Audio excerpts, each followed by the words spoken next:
Now to our GMA cover story. May is Stroke Awareness Month, and a new study finds that even moderate stress can increase stroke risk by 78% in women aged 18 to 49, a pattern not seen in men. Dr. Leah Croll is back now with what we should know. These are really eye-opening because between that age, 18 to 49, that's when women are having kids, working jobs, all of it very stressful. And many people may not realize that women face a higher risk of stroke than men. 1 in 5 women will have one in their lifetime. What risk factors contribute to this?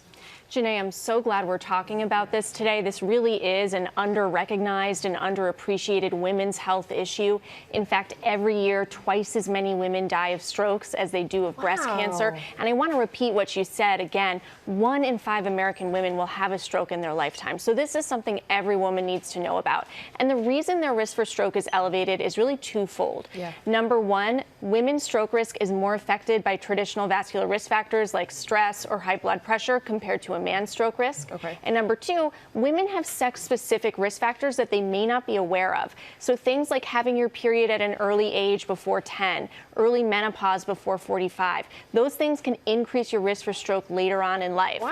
So can a history of endometriosis, migraine with aura, pregnancy complications like preeclampsia, gestational diabetes, preterm birth, and even certain hormonal medications can do this as well. Wow, so many things that many women may not realize. There is a simple way that people can remember the signs of a stroke. What are those? So the key to recognizing a stroke is all in the timing of the symptoms. Really, a stroke is any sudden onset neurologic symptom, which means 1 second you're fine, the next second you're not. In terms of the symptoms to look out for, we have this acronym BFAST. So B is for balance, sudden onset dizziness or imbalance. E is eyes, changes in vision. F is face, drooping on one side of the face.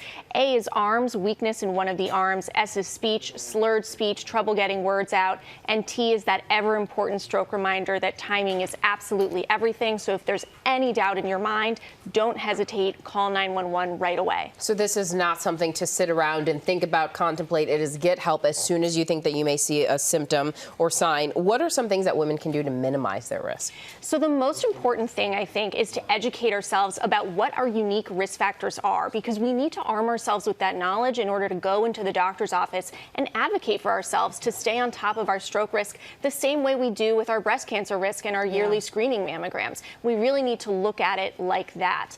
And then depending on what your unique risk factors are, you and your doctor might talk about things like quitting smoking, staying on top of blood pressure, and certainly healthy lifestyle modifications like the Mediterranean diet, increased exercise activity, getting a good sleep, and improving stress management. All things that are so important as we now realize that 1 in 5 women will have a stroke in their lifetime. Dr. Croll, thank you so much for being here to discuss this with us.